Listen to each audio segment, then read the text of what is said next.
tentunya sudah jelas Allah tidak membedakan mana itu perempuan dan mana itu laki-laki. Ya.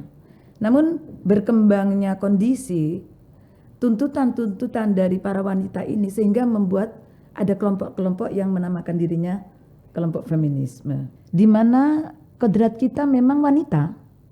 Dari situ kita harus paham bahwasanya sebagai wanita itu justru disitulah keistimewaan kita. Sebenarnya bukan Islam yang memetak-metak, tapi diri kita sendiri yang memunculkan mindset dan image di masyarakat bahwasanya sebaiknya lah wanita itu ilmunya begini saja. Wanita itu lebih banyak pahalanya sholat di dalam kamar dibanding dengan sholat bersama Rasulullah. Padahal itu Rasulullah yang dawuh. Apalagi selain Rasulullah. Karena apa? Karena fitnahnya wanita itu lebih besar.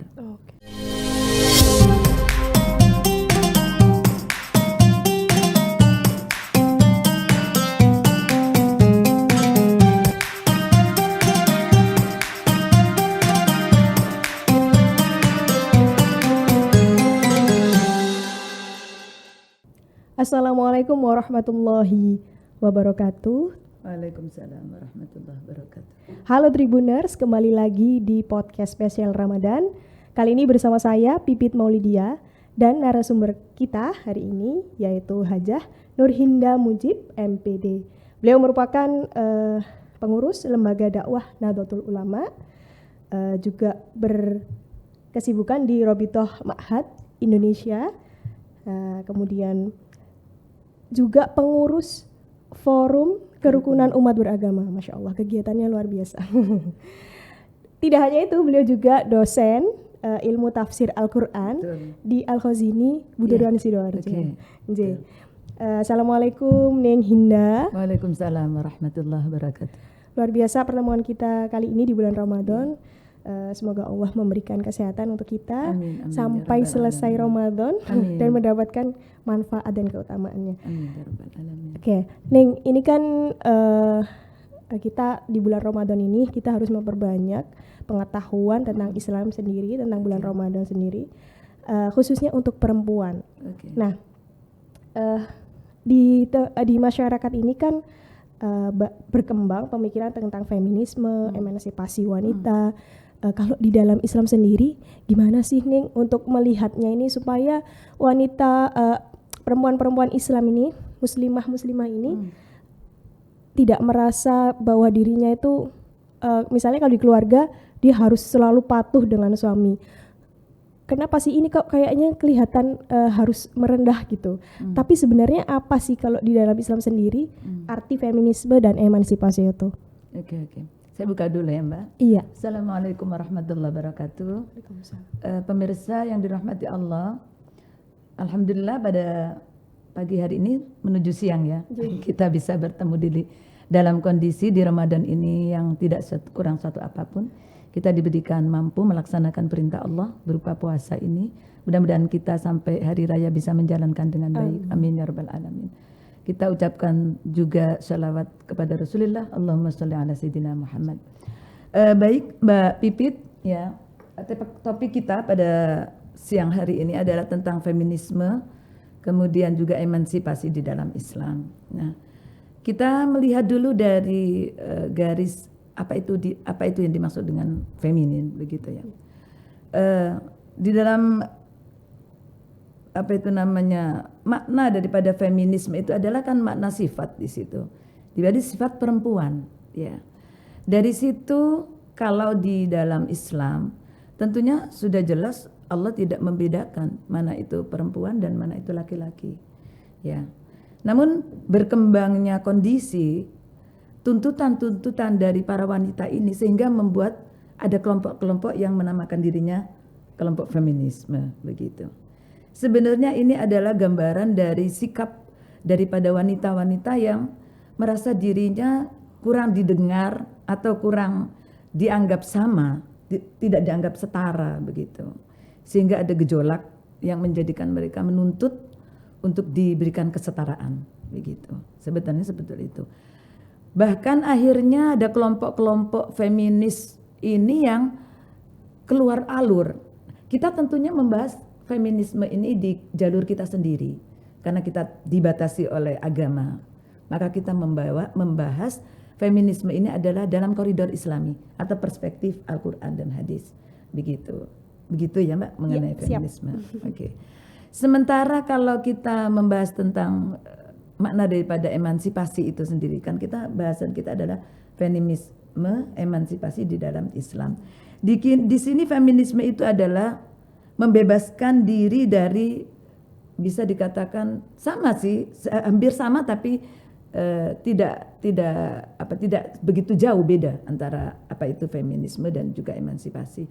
Cuman emansipasi ini adalah gambaran di mana kita itu mempunyai rasa ingin sama juga, ya. Rasa ingin sama di sini diberikan yang berkaitan dengan persamaan hak juga. Dalam Islam sebenarnya tidak ada emansipasi itu. Karena apa? Karena Islam tidak membedakan bagaimana kita merasa kita itu meminta untuk emansipasi. Sementara di dalam Islam itu sendiri tidak ada batas-batas di mana yang membedakan antara laki-laki dan perempuan. Nah di situ. Dari jenjang apa? Kita dari nol juga tidak ada. Coba kita sekolah di SD, SMP, nggak ada kan batasan. Oh anak cowok itu di sini, anak cewek itu di sini. Nggak ada. Kita dalam pendidikan mendapatkan hak yang sama. Okay. Dalam hal apa lagi yang kita tuntut? Nah, makanya di dalam Islam itu kata emansipasi itu tidak ada. Dikarenakan memang dalam Islam tidak ada perbedaan begitu. Mungkin kalau dikatakan begini, buktinya kalau perempuan itu dianggap ini, kita kembali pada norma akhirnya, dan norma itu ada di dalam masyarakat kita. Nah, jadi menurut saya kalau yang membahas tentang emansipasi dan feminisme, maka di situ hubungannya adalah di mana diri kita membahasnya. Apakah kita dalam koridor Islami atau kita dalam koridor universal, dalam artian ya menyeluruh dari semua sisi begitu. Itu. Lah di dalam Islam pun banyak sekali hadis-hadis dan juga Al-Quran dalam penjabarannya, di mana di situ yang menunjukkan tidak ada batasan antara laki-laki dan perempuan. Kita memaknai masalah feminisme dan emansipasi dalam artian secara harfiah gitu ya. Tapi nanti dalam implementasi di dalam masyarakat itu bagaimana? Nah, ini akan kita bahas selanjutnya begitu. Oke. Ya, kalau pemaknaan feminisme dan emansipasi ini kan di dalam Islam nggak ada. Iya. Terus untuk memintarkan masyarakat kita ya, untuk memberikan pemahaman kepada mereka kita itu tentang posisi perbedaan dalam Islam itu seperti apa sih perempuan dan laki-laki. Menurut saya begini, ada kalanya sesuatu itu secara kodrati, di mana kodrat kita memang wanita. Dari situ kita harus paham bahwasanya sebagai wanita itu justru disitulah keistimewaan kita, yang mana menurut orang-orang yang beranggapan kita dimarginalkan ya karena dianggap sebagian kecil begitu, sehingga sebenarnya itu ada pada diri kita sendiri ya. Kalau kita termarginalkan menurut dalam pemahaman, katakanlah di dalam pendidikan dulu mereka-mereka yang doktor, mereka-mereka yang profesor itu sulit dari wanita. Karena diri kita sendiri yang memarginalkan diri kita. Sebenarnya kesempatan itu sama. Nah, kesempatan yang sama itu tidak kita ambil. Dianggap ya sudah, kalau perempuan lulus SMA atau S1 itu udah mentok, gak masalah. Karena toh kita kembali ke rumah kan gitu. Apa istilahnya itu? Sumur, apa namanya saya kalau biasanya dia itu sumur, kasur. Oh gitu. Ya itu, ini yang membuat itu kan siapa? Masyarakat sendiri. Membuat image dan akhirnya menjadi mindsetnya yang merubah sendiri tatanan yang ada. Sementara di dalam hukum Islam tidak ada, gitu.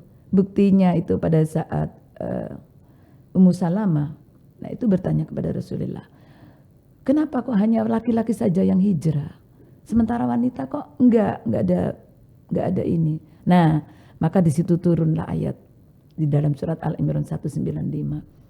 Fastajaba lahum rabbuhum anni la udhi'u amala 'amilin minkum min dzakarin wa unsa. Nah, min dzakarin wa unsa. Fastajaba lahum rabbuhum, maka Allah menjawab dengan pertanyaan dari Ummi Salamah tadi. Fastajaba lahum rabbuhum anni la udhi'u amala 'amilin minkum. Allah tidak menyia-nyiakan amal wanita dan juga amal laki-laki. Nah, itu amal minkum dzakarin wa unsa. Ya, jadi dari sini sebenarnya bukan Islam yang memetak-metak, tapi diri kita sendiri yang memunculkan mindset dan image di masyarakat bahwasanya sebaiknya lah wanita itu ilmunya begini saja. Begitu. Menurut saya seperti itu. Dan tuntutan di mana mereka mengatakan bahwasanya kodrat wanita itu dijadikan seorang yang itu juga kodrat itu tidak ada batasannya dengan pendidikan ataupun yang lain. Maksudnya maksimalitas bagaimana dia mendapatkan hak yang sama itu tidak ada bedanya. Nah itu. Kalau secara kodrati saya contohkan, wanita hamil, wanita menyusui itu tidak bisa kita limpahkan ke laki-laki. Nah secara kodrat tidak. Inilah kodrat kita. Sementara kalau masalah pendidikan, apakah yang berpendidikan dilimpahkan aja laki-laki aja yang berpendidikan? Enggak. Jadi secara kodrati hal yang tidak bisa kita rubah di situ adalah sudah ditetapkan. Wal walidatu yurdi'na auladahunna haulaini kamilaini liman arada ayyutimma ar-radha'a. Jadi orang tua itu hamil, ya bagaimana kondisinya, menyusui dan sebagainya, itu sudah dinas di dalam Al-Quran, sudah ada.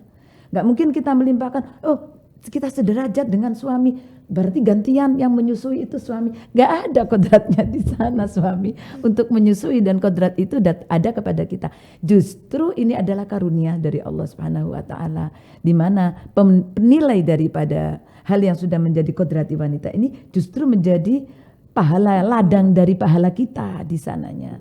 Begitu. Mungkin yang tidak secara kodrati itu pekerjaan rumah. Nah ini sebenarnya bukan kewajiban wanita saja, tapi ada kerjasama antara suami dan istri.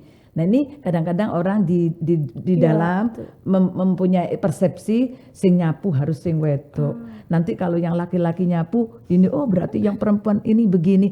Tidak, secara kodrati tidak ada. Wanita dan laki-laki sama punya hak yang sama untuk di dalam rumah tangganya, mengatur rumah tangganya dan sebagainya.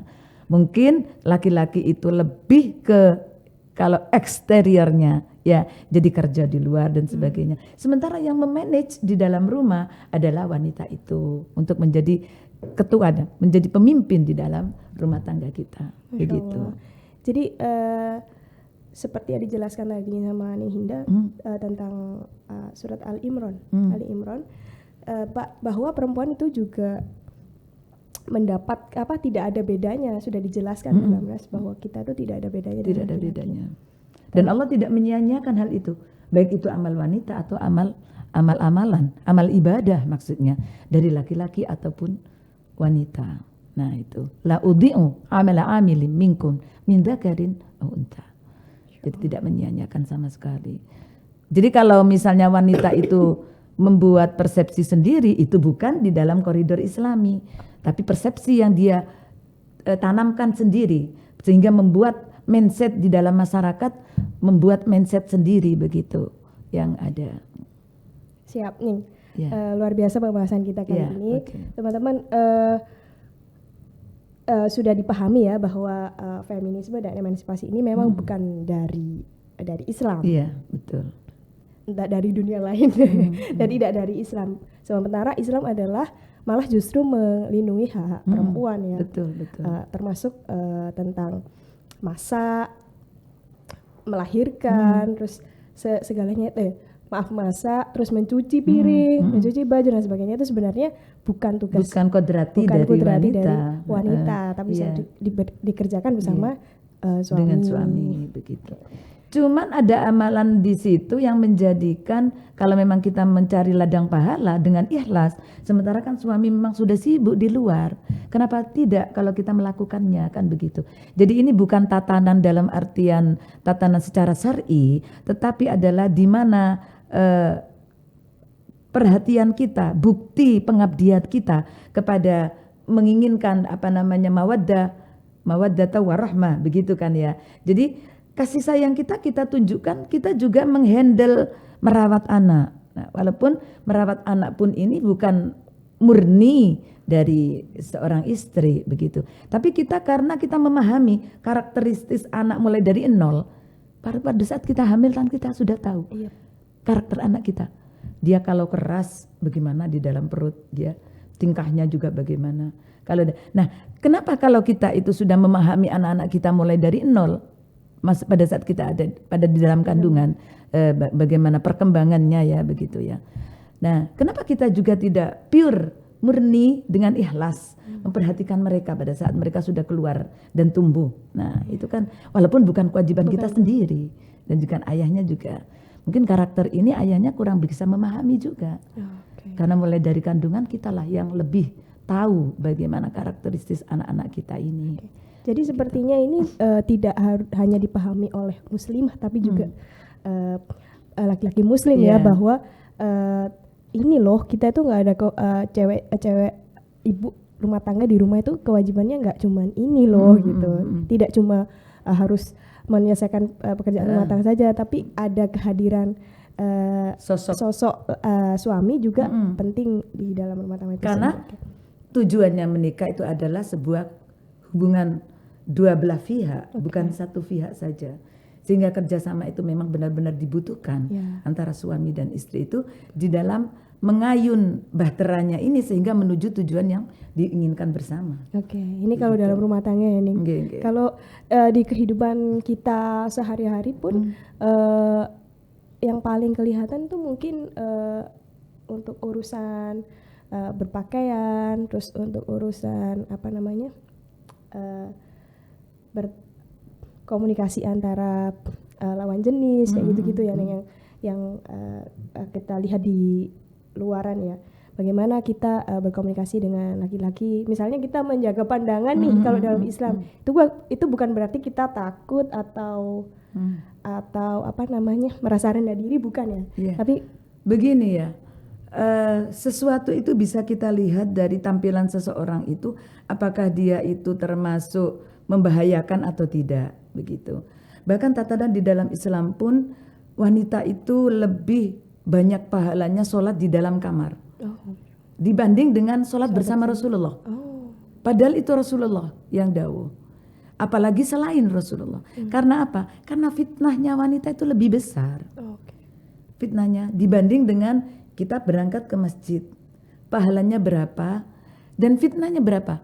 Kalau kita itu biasanya berangkat ke masjid, pasti kita mikirnya, masa aku pakai baju yang ini aja dari kemarin, orang-orang lihat aku seolah-olah aku tetap nggak punya baju. Nah, untuk hari raya harus aku punya mukena baru, misal. Nah, ini inti dari ibadah itu sebenarnya apa? Gitu. Bukankah inti dari ibadah adalah pasti kata-kata waktu kita niat melakukan amalan lillahi ta'ala.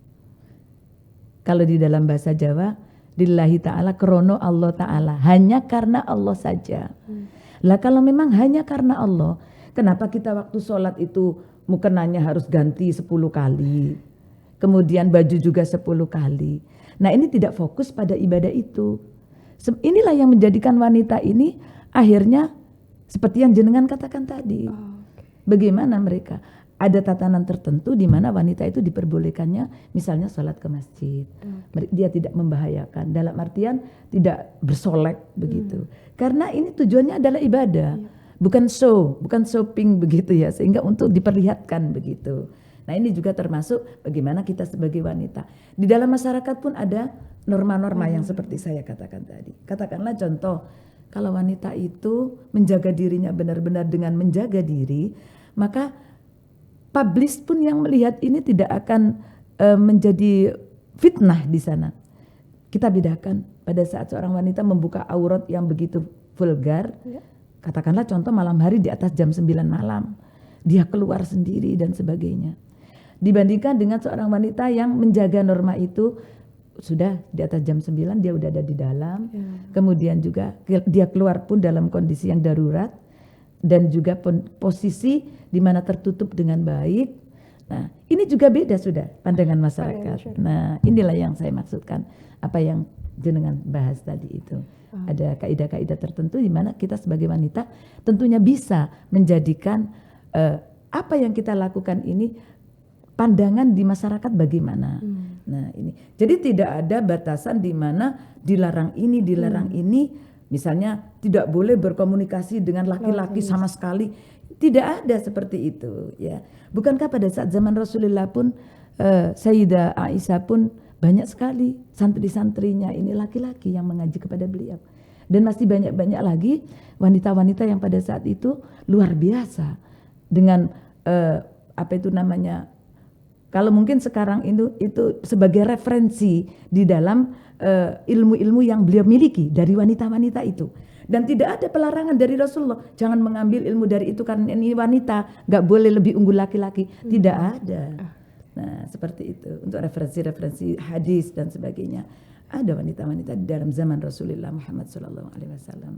Nah, seperti itu. Oke, Masya Allah, luar biasa.